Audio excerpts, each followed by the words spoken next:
આજે તમારી માએ તમને ના બતાવ્યું, ભલે ના બતાવ્યું, હું કહું છું ભલે ના બતાવ્યું એને, મેં તો બતાવ્યું ને, મેં તો માની ફરજ નિભાઈ ને, તો બસ એ માના કીધે તમે રહો, એ માની સેવા કરો, ભક્તિ કરો. મેં તમને કીધું કે તમને જોઈતું હોય એનાથી ઘણું હાલશે, પણ થોડી ધીરજ રાખો, એને કરવા દો. તમે જેમ સેવા કરો છો એમ એને કંઈક તો કાર્ય કરવું પડશે ને. હવે એકદમ પૈસાનો તો વરસાદ થવાનો નથી, પણ ના કંઈક સારો માર્ગ ખોલી આલે, કોઈક સારો ધંધો આલે, 25 રૂપિયાની બરકત આપ, તો તમારું જીવન પરિવર્તન થાય ને, ઘરમાં કંઈક નવી પ્રવૃત્તિ થાય ને. પછી કે અમારે તો બહુ દુઃખ છે ને પૈસાની જરૂર છે, તો માતાજી હાલવા આવશે નહીં. કોઈ બી જગ્યાએ કોઈ પણ માતાજીનો હવન થતો હોય, કોઈ જગ્યાએ માતાજીની પૂજા પાઠ થતી હોય, તો તમે ધ્યાનપૂર્વક જોજો કે બધા જ માતાજીના ફોટા હશે, ભગવાનના ફોટા હશે, મારી મેરડીનો ફોટો નથી હોતો. સાચી વાત છે.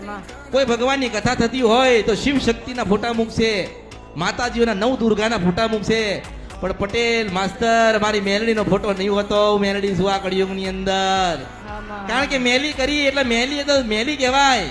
મને મેલીને તો બેહાડાય નહીં, અને મેલી તો કેવી કહેવાય, મેલી તો આપણી માતાઓ નભડાવે. તમને નભડાવું, હું તમને નડું, તમે મારું સંતાન ને હું તમારી જનેતા છું. એટલે કહું છું કે મોટા મોટો હવન કરો, અને જેને તમે ફોટો મૂકો તો કે મેરડીનું આસન થોડુંક આલજો. જેટલા જીવનમાં કર્મ થઈ ગયા, જે ભૂલો થઈ ગઈ, એ મેરડી એના ખોળે લેશે. હું મેરડી છું. બાકી તમે જુઓ, લોકો હજારો કરોડો ને ખરબો ને લાખો રૂપિયા વાપરે છે, તો ભગવાન મૂકે છે ને, ભગવાન મૂકશે, 9 દુર્ગા મૂકશે, પાર્વતીને બિહાડશે, ગણપતિને મૂકશે, બીજી એમની માતાજી પૂજતા હોય એમના ફોટા મૂકશે.